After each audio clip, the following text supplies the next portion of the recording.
Hi, welcome to Research Methods for Scholar Practitioners. I'm Andrew Sears. I'm the president of City Vision University. I'm just going to give you an overview of this course in the first module. So just to set some expectations for doctoral courses, they're different than our other courses if you've taken some of our other courses. Number one is the discussion forums for doctoral forums are much higher. The expectations are much higher than master's or undergraduate courses. So you must write at least 800 words, but can be more.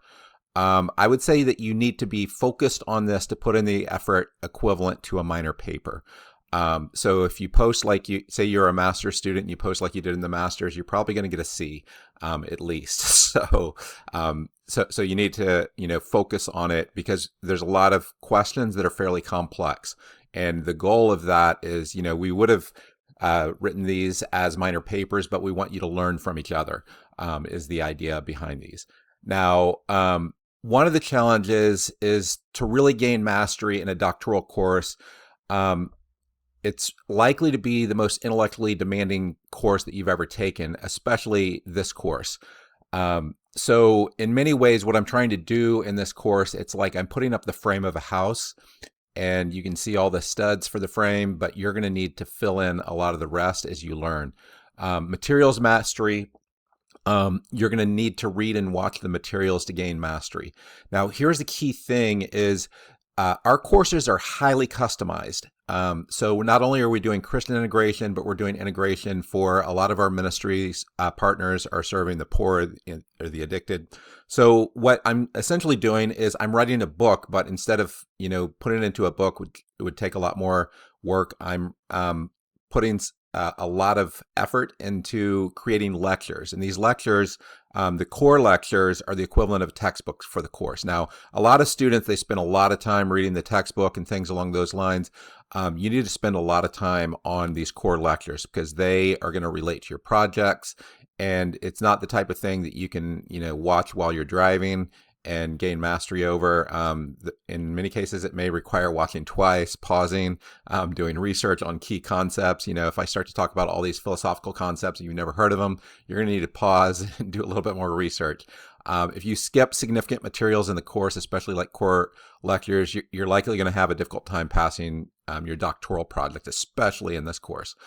You are encouraged to use Gemini to do learning beyond the materials that we provide. Don't use Gemini to get a summary of these materials. That's, in my view, cheating.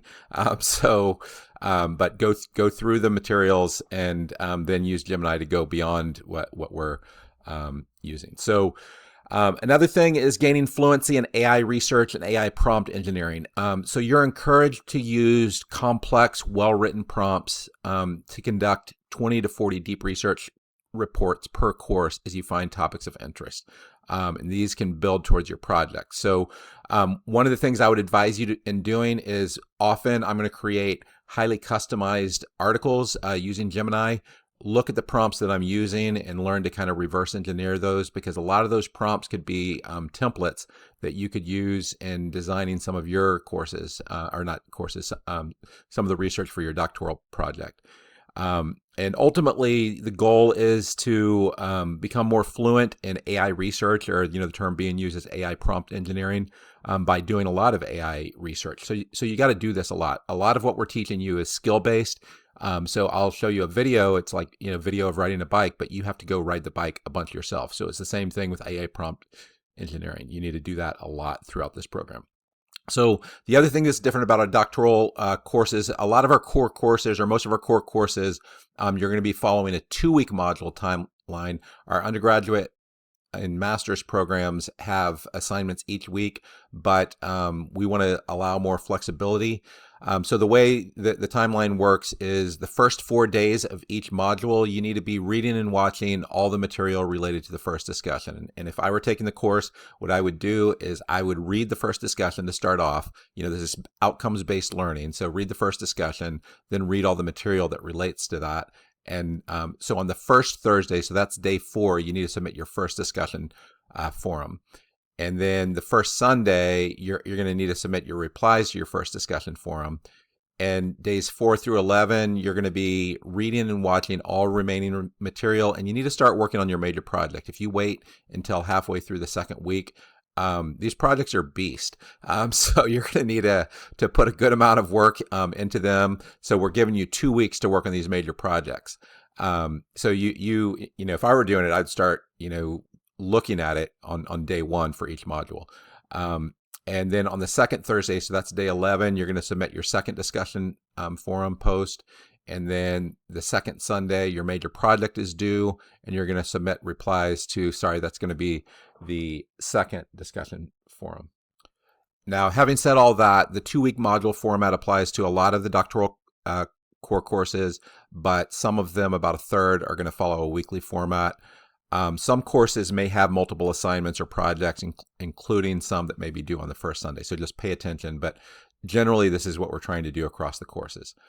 So in this course, ORG701 Research Methods for Scholar Practitioners, here's the schedule. So Module 1 is focused on the relationship between worldview, epistemology,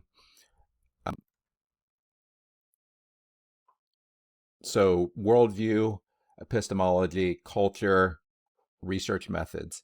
And your project is going to be looking at worldview, culture, epistemological foundations, and stakeholder analysis, and developing a research and major project plan.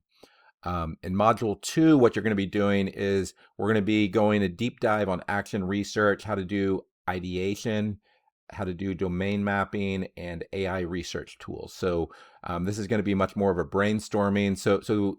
And then there, the project is research planning and domain mapping.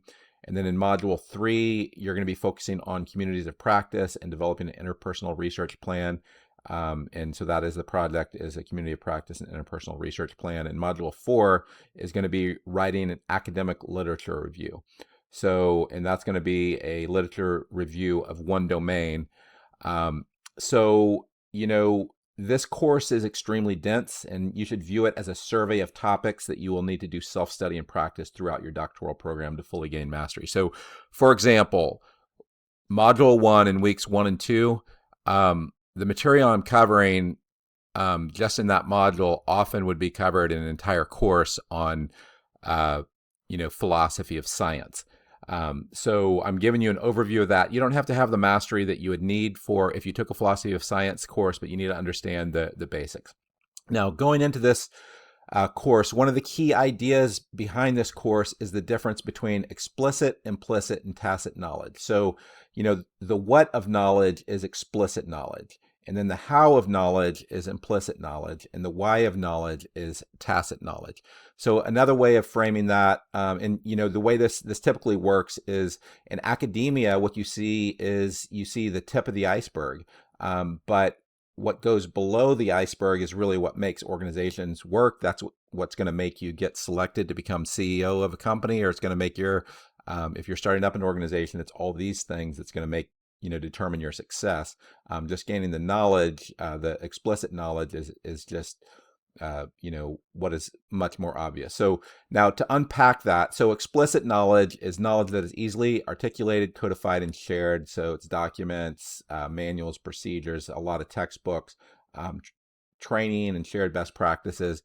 Implicit knowledge is knowledge that's gained through experience, and it's often difficult to articulate. So how you get that is through observation, experience, and mentorship.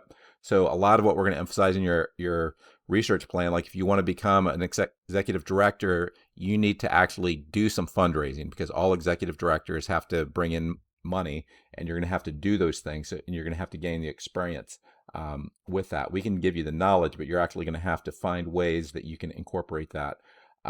And then tacit knowledge is knowledge that's deeply ingrained based on personal experience, beliefs, and values. So communities of practice, you know, if you're part of an association, that's often how that works. And it's initiating innovation and building relationships. So, you know, to connect this with things that you're probably more familiar with, most content in courses and books is explicit knowledge.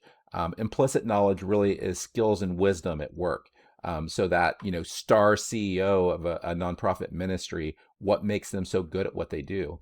Well, it's skills and wisdom. They might be an expert at fundraising, expert at managing, you know, staff, and they have wisdom whenever, you know, really difficult situations come up. And then tacit knowledge is like, why do you have your unique ministry approach? A lot of times what happens is people come in as a new CEO, they're coming in from another sector, and they just basically burn the culture to the ground because they don't understand the tacit knowledge of that community. These are all important.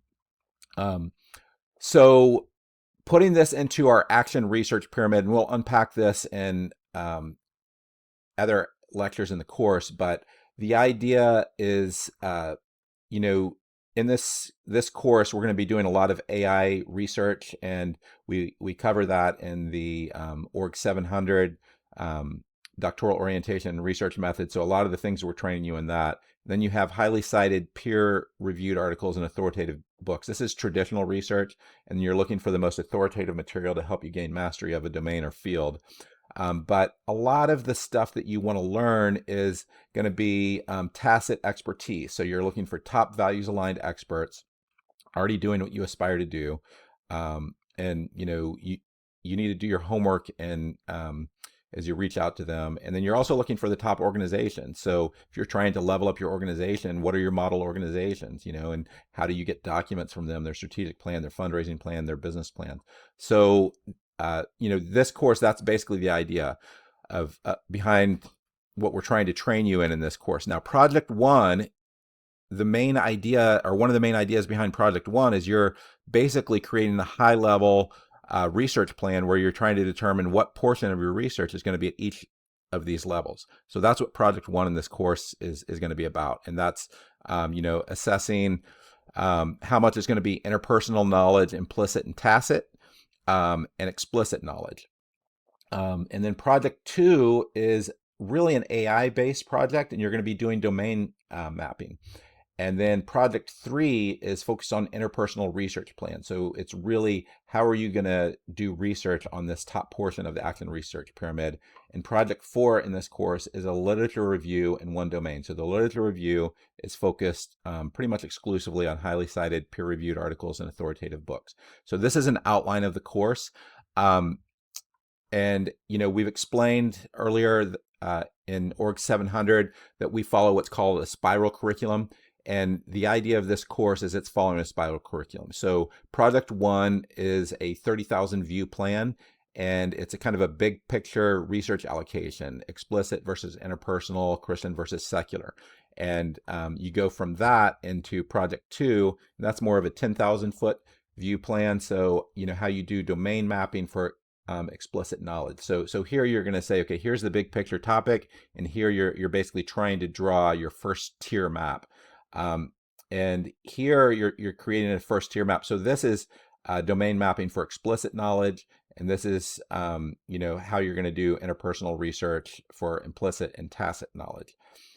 And Project Four is really a 100-foot implementation. It's a detailed literature review in one domain. So if here you're mapping out all the different domains, and you may come up with 5 or 10 domains, what you're trying to do here is, if this is a 10,000 foot view, this is going to be a detailed map of the literature within that domain.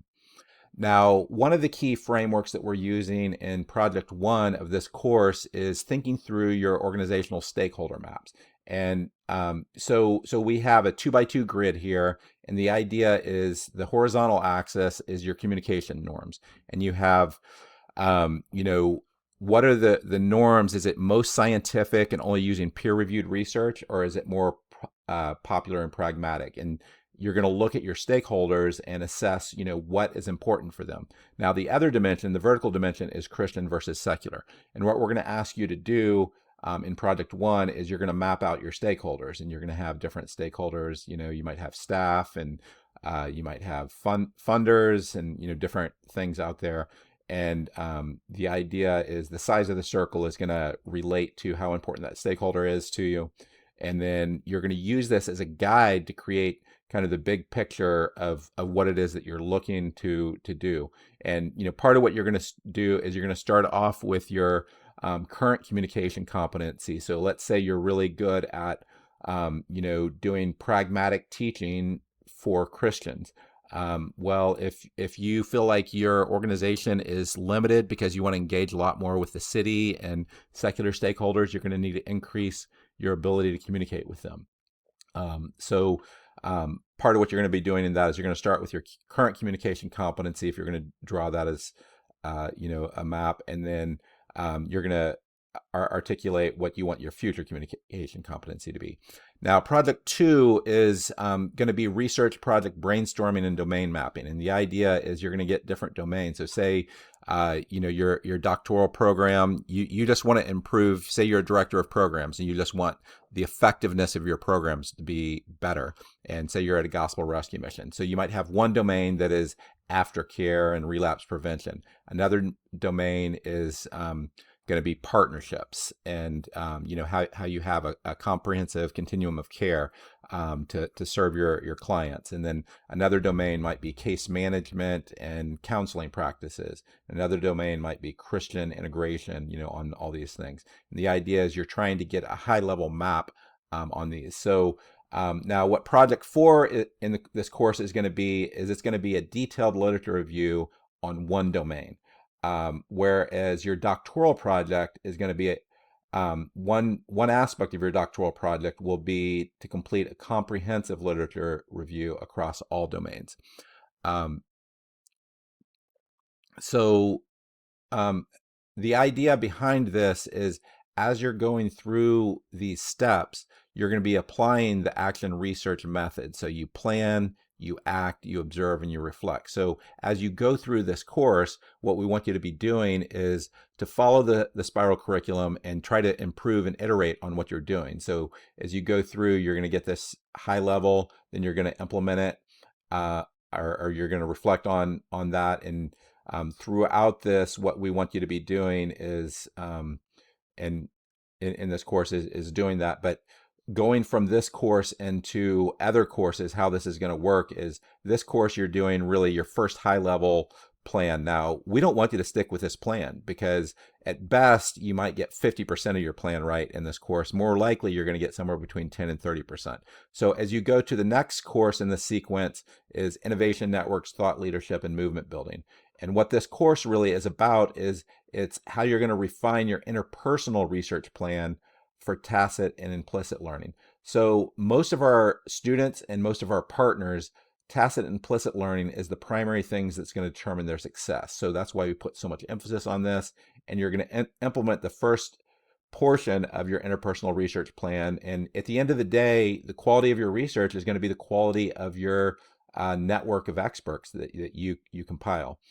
Then you're going to have other doctoral courses, and there you're developing raw material for your doctoral project. So you're going to implement explicit knowledge research projects. So every course is going to probably have at least 4 different papers, but a lot of courses will have a major research project that will go throughout it. So you might have 20 plus major project papers. And then in each course, if you take a course on strategic planning, we want you to meet with 2 to 4 people who are experts on developing strategic plans in organizations similar to yours, so that you can learn from them. And the idea is each course you're building your network of experts. So interviews with 20 plus experts in organizations. And then all of that then is going to feed into your doctoral project. So that's ORG701 through 893. And there you're going to be, throughout all this, you're going to complete your explicit knowledge research plan, your interpersonal research plan, and those are going to fit into your comprehensive literature review. That's one of your major outcomes, and completing your doctoral project. So, as you go through your whole, doctoral program, you're expected to revise your doctoral plan as you progress in the program. So just to map that out in terms of courses, you have the core courses in the program. So doctoral orientation, research methods, innovation networks, thought leadership, and movement building, aligning strategy with theology and values, strategic management, and social entrepreneurship. And then you're going to have a concentration. And the idea is that these projects are creating raw material for your doctoral project. But this is not the type of doctoral project that you can cut and paste a chapter from, say your strategic management course in your doctoral project, and all your doctoral project's going to be is all your major projects cut and paste. That if you do that, you're not going to succeed, because the whole idea behind our doctoral project is that you're going to have some sort of thing like a book that you're going to try to target a particular audience. And if you just cut and paste all these projects into a book, it's going to look like a Frankenstein's monster. It's not going to be coherent. So you're going to need to do massive revisions if you're using any portion of it, and don't just cut and paste. So, and the idea on the doctoral project, there's basically 3 courses in sequence for each term. The first one's going to be a proposal, then the preparation, and then presentation at the end. Now, just as a recap, we have 9 types of practical doctoral projects in the Dole program. So books, workshops, curriculum. This is LMS program, so that would be an online course. Org intervention. So this might be a change management plan for your organization. Applied research. This would be more a traditional dissertation. A startup plan. So if you wanted to build an organization, start an organization. And combining 2 types, or hybrid is maybe 3 or more types. So there's common deliverables for all doctoral projects: a review of literature. You have to have an IRB application and ongoing documentation. If you're going to have a non-exempt project, we generally recommend that you try to design an exempt project so you don't need to go through all the IRB issues. That's a review board, and that's something that's required for ethical reasons, in case you use other people as a part of your research. And then you're going to have project-specific deliverables. So these are going to be due in ORG701 Module 1. So that's your last doctoral project. And then you're going to have online resources that you're going to deliver. And those are going to be due at the very end. So you're going to need public information related, a Google Drive folder that you created in Org 800. You're going to be building that throughout, a public notebook LM, and a Substack site with at least 4 posts.